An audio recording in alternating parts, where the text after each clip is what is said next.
Bom dia, meus irmãos. A paz do Senhor Jesus esteja com todos vocês. Eu me chamo Rafael, eu sou membro da Igreja Batista do Fonseca, da classe da família.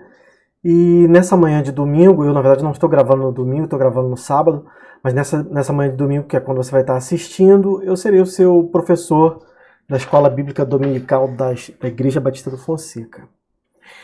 Para tentar encurtar o tempo dessa aula, não tornar uma aula muito grande, eu não vou fazer o que normalmente eu faço, de ler todo o texto, até porque ele é bem longo. Então, se você ainda não leu o texto dessa aula, é a IBD número 10, tá? O texto é Gênesis, capítulo 32, até o capítulo 36. Ele vai contar a história da reconciliação de Jacó com seu irmão Esaú. Então, se você ainda não leu, dá uma pausa nesse vídeo, lê a Bíblia, né? Lê lá o capítulo 32 até o 36, e em seguida você volta para a aula. Ok, irmãos? Então, nesse momento, eu vou fazer aqui uma breve oração para que o Senhor nos abençoe nessa aula, e a seguir nós prosseguiremos. Senhor, nosso Deus, nosso Pai, te peço em nome de Jesus que esteja conosco, Senhor, nessa manhã de domingo e também nesse horário que eu estou gravando essa aula, Senhor. Nos abençoe, Pai, a aprender com teu servo Jacó, a como abençoar a nossa família, como ter uma família abençoada na tua presença, Senhor, e como ter a ti, meu Deus eterno, como fiador das nossas relações humanas, Senhor, para que possamos fazer a tua vontade na terra. Eu te peço em nome de Jesus que abençoe todos os meus irmãos que vão assistir essa aula, que essa aula possa ser uma bênção para eles, Senhor. Proteja a família deles, Senhor. Conserte todos os laços rompidos. É isso que eu te peço nessa manhã, em nome de Jesus, Senhor. Que o teu Filho possa estar conosco, Senhor, nos enchendo da tua graça. Em nome de Jesus, amém. Então, meus irmãos, se você já leu o texto, é uma breve introdução. O Jacó, ainda jovem, ele era o filho mais novo de Isaac e de Rebeca, e naqueles dias ele tinha um irmão mais velho, que era Esaú. Esse irmão tinha o direito de primogenitura, como funcionavam as coisas naquela época, né, nos tempos patriarcais. Nesse direito de progenitura, ele teria o direito de receber a maior parte da herança de seu pai e de também ser o líder da família após a morte do seu pai. E como dever, ele tinha que cuidar da sua família, né, utilizando desses bens, da maior parte desses bens que ele iria receber. Jacó, não aceitando muito bem os direitos do seu irmão, usa de astúcia para tentar se apoderar tanto das riquezas materiais, né, que seriam a herança de Isaac, como também da bênção espiritual, né, que Isaac iria entregar para o seu filho mais velho, né, quando na proximidade da sua morte. Né? Então vocês leram o texto anterior, vocês devem saber que primeiro Jacó se aproveita que o seu irmão estava com muita fome, chega da caçada com muita fome e troca por um prato de comida, né, o direito de primogenitura do seu irmão, né, o direito aos bens materiais, e depois, orientado até mesmo pela sua mãe, ele engana o seu pai Isaac, que já estava cego, para que ele fosse abençoado no lugar de Esaú. Isaac abençoa ele como primogênito, achando que ele era o Esaú. Como consequência desses atos de astúcia, né, de Jacó, Esaú fica furioso e Jacó descobre que ele planejava, após a morte do pai, matá-lo. Né, e por conta disso, sob orientação da sua mãe, ele acaba fugindo para a casa de Labão, né, o seu tio, para fugir da ira do seu irmão. Essas são as atitudes de Jacó quando jovem, né? Ele achou que ele ia alcançar os seus objetivos através da astúcia, né, mas não era esse o plano que Deus tinha para ele. É interessante notar ali no capítulo 28, que é um capítulo antes da nossa lição, que no caminho da fuga de Jacó, né, da onde eles estavam em Berseba até Padã Arã, ele para em Betel e dorme. Durante esse sono, ele tem uma visão de Deus, Deus fala com ele. Né? Com toda essa história que eu acabei de contar para vocês, né, você poderia imaginar que Jacó estaria completamente distante de Deus, né? Porque ele cometeu vários pecados, ele pecou contra o seu pai, ele pecou contra o seu irmão, ele pecou contra Deus, né? Ele tentando roubar coisas que eram de direito de seu irmão. E mesmo assim, Deus se apresenta para ele no capítulo 28, né? prometendo abençoá-lo com as bênçãos prometidas para Abraão e para Isaac de uma forma completamente incondicional. Se você ler o texto, você vai perceber que em momento nenhum Deus diz para ele algo do tipo: se você for fiel, se você me tiver como seu Deus, eu vou te abençoar. Não. Deus não exige absolutamente nada de Jacó. Ele simplesmente aparece para Jacó no sonho, ali em Betel, e promete que vai abençoar Jacó com as bênçãos de Abraão, né? Vai entregar para Jacó toda a possessão daquela terra, a terra de Canaã, e multiplicar a descendência de Jacó como as areias do mar, tornando todas as famílias da terra abençoadas por causa de Jacó. Né? Isso é muito interessante, que a gente poderia imaginar que Deus não ia querer nada com Jacó no momento desse, né? Mas muito pelo contrário, Deus mostra que ele soberanamente escolheu Jacó para ser o seu escolhido, o seu abençoado, né? Independente das atitudes de Jacó. E Jacó, sendo pecador, agora Deus vai começar a transformá-lo no homem que Deus pretende que ele seja. Deus vai para casa, Jacó percebe que aquele lugar é um lugar santo e faz um voto ali de ter o Deus celestial como seu único Deus, né, caso Deus o abençoe. Mas Deus já tinha prometido que ia o abençoar. De qualquer forma, Jacó faz um voto, inclusive, de pagar o dízimo naquele lugar. Jacó parte para Padã Arã, né, ele vai conhecer a Rebeca, vai se apaixonar pela Rebeca, e como ele não tinha condições de pagar pelo dote do casamento de Rebeca, naquela época para você se casar você teria que pagar o dote, ele não tinha condições e ele é forçado a trabalhar para o seu tio. 7 anos pela Rebeca, né, o tio acaba entregando a Lia, aí ele trabalha mais 7 anos pela Rebeca, toma as duas, né, a Lia e a Rebeca como esposa, e aí acaba trabalhando mais 6 anos, né, um total de 20 anos de trabalho para o seu tio. Trabalha de forma honesta para o seu tio é enormemente abençoado, porque Deus estava ali o tempo todo abençoando Jacó, e ele acaba acumulando uma enorme riqueza e muitos servos, né, e uma família bem grande. Né? E depois que ele se torna bastante rico, Deus ordena que ele volte para a sua terra de origem, que ele volte para Canaã. E é aqui que começa o capítulo 22, né, que é a nossa lição. É interessante que aqui Jacó já é, de fato, né, depois de 20 anos, um novo homem. Ele havia fugido da presença de Esaú, para Esaú não matá-lo, e agora Deus ordena a ele que ele volte. Né? Uma outra pessoa poderia ficar com medo, né, de voltar e enfrentar o próprio irmão, mas Jacó já demonstra aqui que ele tem uma confiança, ele tem a confiança necessária para obedecer a Deus, mesmo diante do perigo. Então ele pega suas mulheres, ele pega seus bens, seus servos, tudo que ele possui e volta para Canaã, né, obedecendo a ordem do Senhor. Quando Jacó chega a Canaã, a primeira coisa que ele faz é enfrentar o seu erro com o seu irmão. Né? Nós temos aqui lições muito importantes para a nossa vida em família, tá? Ele pega alguns servos e envia até a terra de Seir, aonde ele sabia que o seu irmão morava. Nós sabemos pelo registro de Deuteronômio, isso está lá no capítulo 2 de Deuteronômio, capítulo 2, versículo 12, que os filhos de Esaú, eles expulsam todos os moradores dessa terra de Seir, né? Eram os Oreus. Os filhos de Esaú matam todo mundo e expulsam os que sobram, e eles pegam essa terra de Seir, e essa terra se torna a terra dos filhos de Edom. Né, a terra dos filhos de Esaú. Então, nessa época aqui de Jacó, ou Esaú já tinha expulsado todos os moradores, ou ele estava em vias de expulsar. Ou seja, Esaú tinha um baita poder militar naquela região. Ele já estava ali espalhando o seu domínio em toda aquela região. E esse é o momento que Jacó volta para Canaã. Jacó envia seus servos até Esaú, né? Tentando fazer a paz com seu irmão, e esses servos voltam avisando a Jacó: olha só, teu irmão está vindo a teu encontro também, e ele está vindo com 400 homens. Né? 400 homens é um número redondo para um pequeno exército. Esaú está vindo agora contra Jacó, agora que ele sabe que Jacó voltou, ele está vindo encontrar Jacó com um exército. O que será que Esaú tem em mente, né? Se ele pretendia simplesmente cumprimentar o seu irmão, ele precisava de um exército?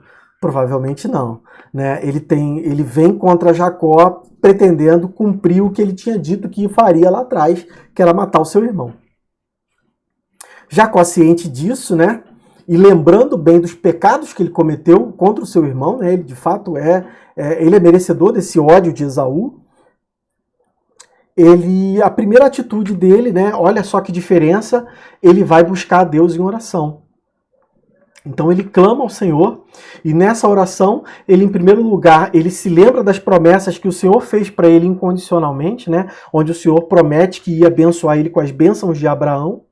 Ele admite que ele não é digno dessas bênçãos, ele é pequeno, ele é humilde, ele é um pecador, ele não é digno de todas essas bênçãos de Deus, mas ainda assim Deus prometeu. Ele se lembra que Deus já o abençoou grandemente, porque quando ele atravessou para Padan-Aram, ele só tinha um cajado, e quando ele voltou, ele volta com várias possessões, com 2 grupos enormes. Quer dizer, Deus já vem abençoando ele, apesar dele não ser digno dessas bênçãos. E diante dessas 2 questões, né, Deus prometeu abençoá-lo, Deus já está o abençoando, porém ele não é digno, ele implora a Deus que o livre da ira do seu irmão. Né?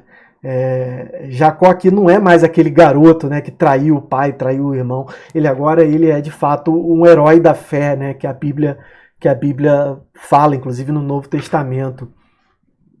Só que Deus não responde a essa oração ainda, né? Então Jacó agora vai usar de sua sabedoria para tentar buscar o perdão do seu irmão. Tá? E aqui é interessante, irmãos, a gente notar que, inclusive na nossa lição, e também muitos autores interpretam essa próxima ação de Jacó de enviar presente para o seu irmão como uma tentativa de suborno ou uma tentativa de usar novamente a astúcia para enganar o seu irmão. Eu não interpreto dessa forma. Porque o que acontece? Nós vemos nas palavras de Jacó que ele de fato está arrependido do que ele fez. Então o que Jacó fez no início? Ele tentou primeiro roubar as bênçãos materiais do seu irmão, a herança, e ele tentou roubar a posição de líder do clã, o clã de Isaac, né? Ele tentou roubar essa posição de líder que iria para Esaú, para ele. Ele tenta roubar essas 2 coisas, a liderança e as bênçãos materiais.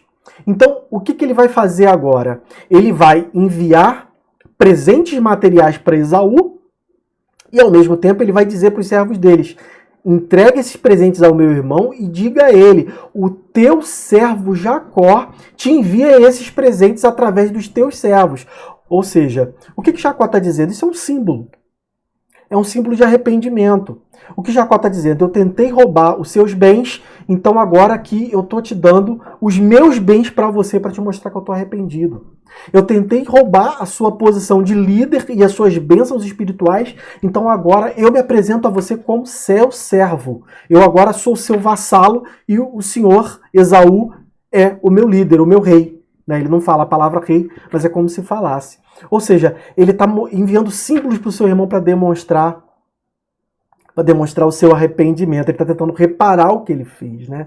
É muito interessante a humildade de Jacó nessa, né? E também a sabedoria de Jacó na condição dele atual, 20 anos mais velho, né? E após Deus ter trabalhado o seu interior. Esaú não envia nenhuma resposta e continua vindo contra ele. Né? Então, Jacó agora está na situação de que ele falou com Deus, Deus não respondeu. Ele mandou recado, né? Ele mandou essas mensagens através de presentes com os seus servos para Esaú. Esaú também não respondeu. Então ele está numa situação complicada, né? Porque ele tem agora uma família grande, ele tem mulheres, ele tem servos, ele tem filhos para proteger. E as 2 coisas que ele tentou até agora parece que não tiveram resposta. Então o texto nos demonstra, o texto nos conta algo muito interessante que acontece a partir daqui. Então, irmãos, nesse momento de um certo desespero que Jacó estava passando, o texto nos mostra uma das situações mais inusitadas, né, que nós temos aqui na Bíblia, principalmente no livro de Gênesis. O texto nos afirma que na madrugada Jacó sozinho, ele entra numa luta corporal, uma luta física com um homem.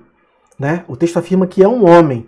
Porém, esse homem misterioso toca na coxa de Jacó, na parte da manhã, e prejudica a coxa de Jacó, diminuindo a força física. E esse homem afirma que o nome de Jacó a partir de agora seria Israel, porque como um príncipe ele lutou com os homens e com Deus e prevaleceu. Quer dizer, Jacó passou a madrugada toda, né? Nós sabemos que de fato esse homem era um anjo, né? Inclusive no livro de Oséias, o Oséias nos revela isso. Jacó passou a madrugada toda agarrado ao anjo, ele segurou o anjo, né? Daria até para lembrar aqui de uma luta estilo UFC. Ele usou aqui um golpe de jiu-jitsu para se agarrar no anjo e ficou ali preso ao anjo, dizendo: olha, ou você me abençoa ou eu não vou te soltar.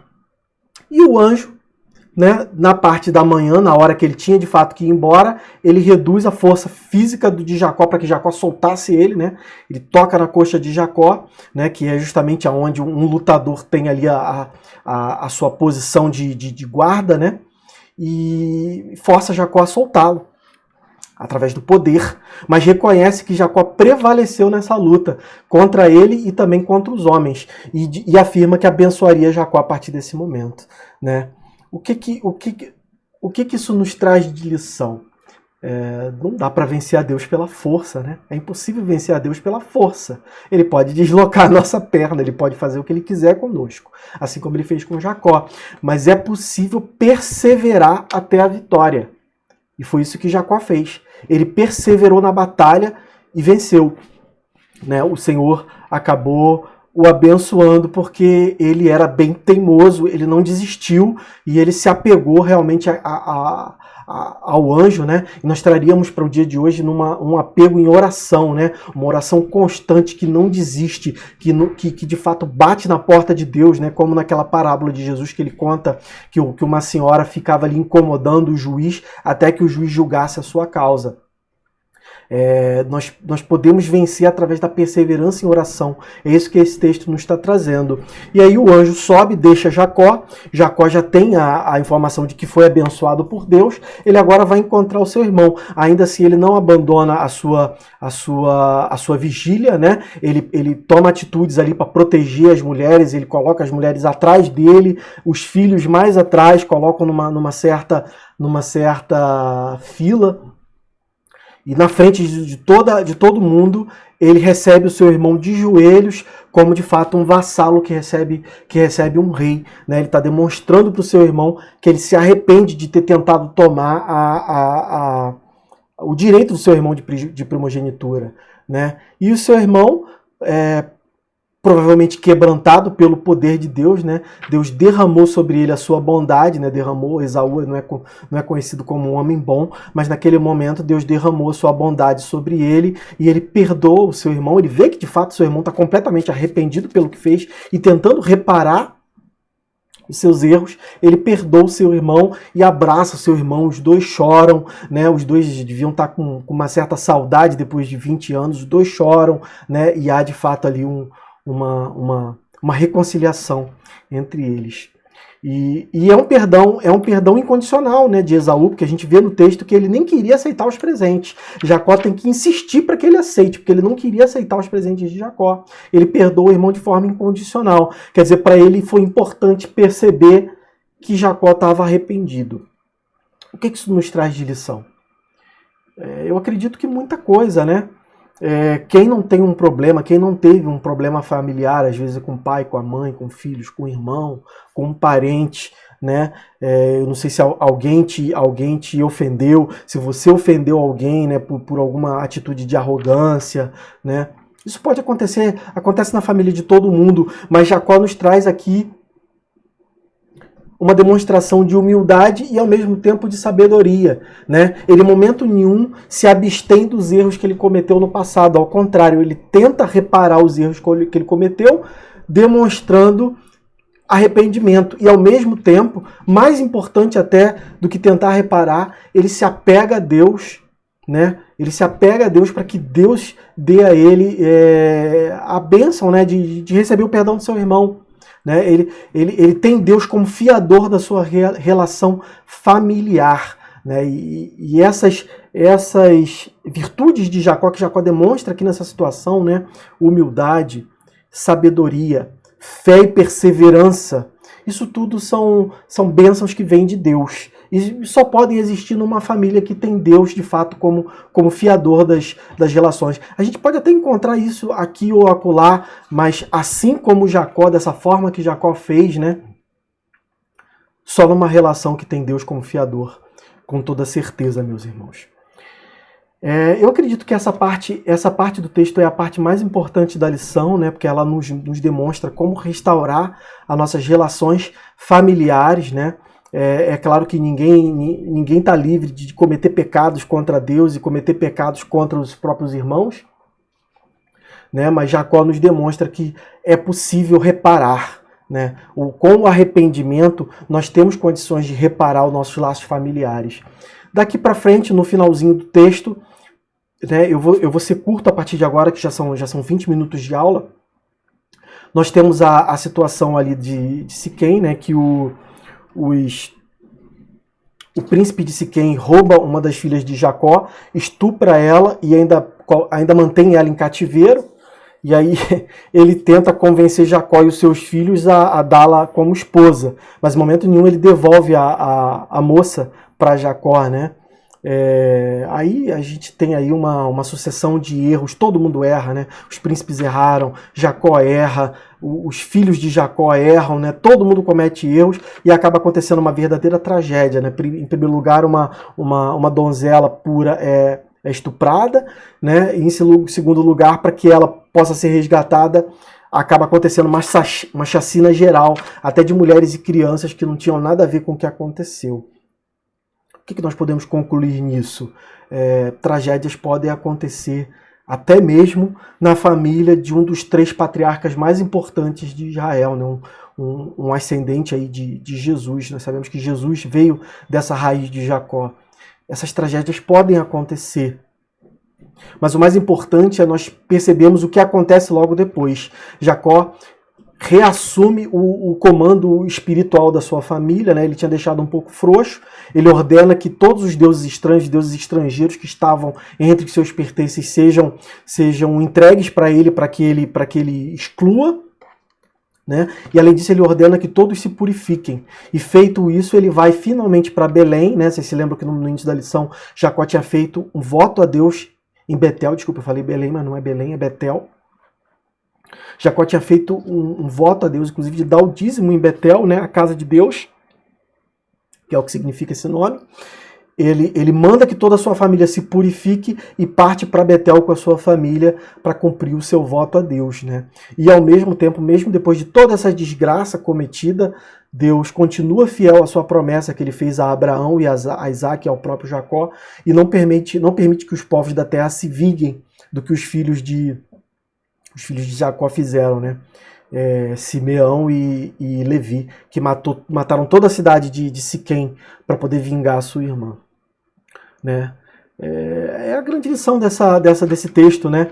Deus, na sua soberania, mesmo com a infidelidade humana, Deus se mantém fiel às suas promessas e derrama a sua graça sobre aqueles que ele escolhe, aqueles que ele chama, né, irmãos? Então, eu peço a Deus que essa lição seja uma bênção na sua família, que se você tem laços rompidos na sua família, que você possa usar essa lição de sabedoria e de humildade de Jacó para consertar todos os seus laços. E se você é o familiar que foi ofendido, que você possa, né, como Esaú, a gente sabe que Esaú não era dos mais bondosos, né? Mas pelo menos nesse evento ele recebeu a bênção de Deus e perdoou seu irmão de forma incondicional. Então que você também possa perdoar os seus familiares de forma incondicional caso você tenha sido ofendido por eles, né? Lembrando que Jesus, além de dar a sua vida para nos perdoar, ele também nos perdoa de forma incondicional quando nós somos infiéis a sua palavra. Então nós temos que fazer a mesma coisa pelo nosso próximo, né? E principalmente por aqueles da nossa família, que são os mais próximos que temos, né, irmãos?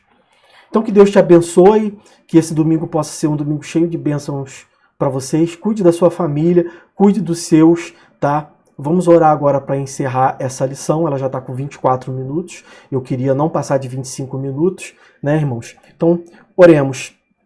Senhor, nosso Deus, nosso Pai, te agradeço, Senhor, em nome de Jesus por essa lição. Te agradeço, Senhor, por essa linda história de Jacó e da sua família. Que essa história, Senhor, que nós sabemos que é verídica, porque nós acreditamos na Tua palavra, possa ser para nós um exemplo, Senhor, de humildade, de sabedoria, de arrependimento, Senhor, e também de bondade, para com os nossos familiares, inclusive contra aqueles que pecam, com aqueles que pecam contra nós. Senhor, que nós possamos ser como Jacó e principalmente que nós possamos ser como Jesus, que perdoa, Senhor, os seus irmãos de forma incondicional, para que o Senhor também possa nos perdoar. Te peço, Senhor, em nome de Jesus, que derrame sobre nós todas as suas bênçãos, Senhor. As bênçãos que o Senhor prometeu para o teu Filho Jesus Cristo. Derrame sobre nós, Senhor. E nessa manhã perdoe todos os nossos pecados, porque como Jacó, nós não somos, Senhor, nós somos dignos das tuas bênçãos, mas o Senhor continua nos protegendo assim mesmo, Senhor. Te agradeço, Pai, em nome de Jesus, por tudo, Senhor. Amém. Então, meus irmãos, eu fico por aqui. Foi um prazer estar com vocês. Que o restante do domingo de vocês seja uma bênção. Até a próxima. Amém.